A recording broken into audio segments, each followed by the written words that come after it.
Samsung is one of the rising companies in this down economy. With the success of their cell phones and television, they have broadened their horizon to ultrabooks and notebooks. The drop-off in build quality is quite spectacular.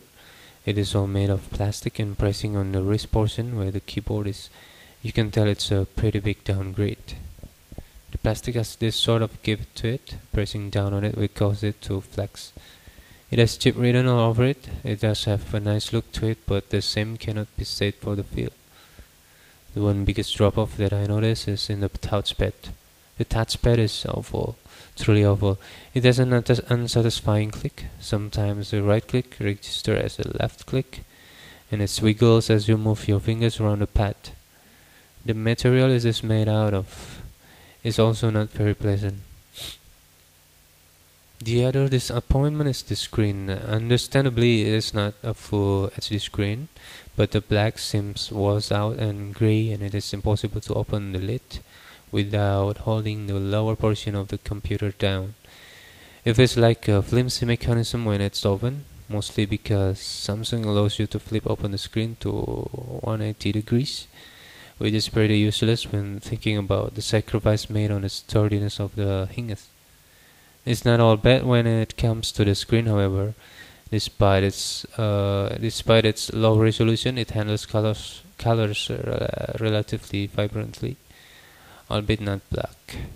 The brightness is downright blinding, and the screen reacts pretty well to light and reflections. It is also a performer when it comes to capacitive touch and reacts pretty accurately, making Windows 8 a joy to use. The speakers, however, are very loud from such a small computer, and it runs very quietly. The battery overall is pretty decent. It lasts about 4 to 6.5 hours, depending on the use, with a full charge while not being used from completely drained to full in about 180 minutes. One of my gripes with the power aspect of things comes with the charging port itself. It is very hard to pull out, so if you happen to drag your cable on accident, you'll be assured to know that this laptop is coming down along with it. On the performance spectrum, the quad-core 1 GHz processor powers the laptop pretty well, with 1.4 GHz available to you. It breezes through most tasks, although it did take me about 20 minutes to uninstall the Photoshop software that came with it. Not the full version, but obviously. While it does perform pretty well, I'm not sure it's quite something to admire, as even the cheapest Windows 8 computers perform pretty well on a solid Windows 8 platform. The Ativ Lite also comes with a lot of bloatware. It's a cube with a 188GB solid state drive that ships out to you with about 60GB available. Norton, Adobe, Samsung.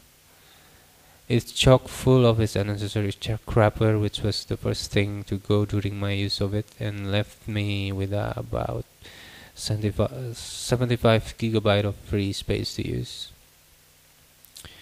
Overall, the Ativ Lite is a budget computer, and it should be reviewed as such, keeping in mind that the Plus version of it will run you over $600 more. The Ativ Lite is a solid performer with very good looks. It performs day-to-day tasks with ease, and it is an okay purchase based on what I require from it. I can easily recommend this laptop for a person looking to use Windows 8 that can put aside some of the bells and whistles.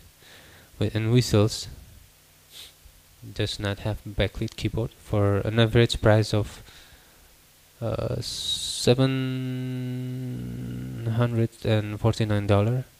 I will tell them to consider this as the go-to budget ultrabook.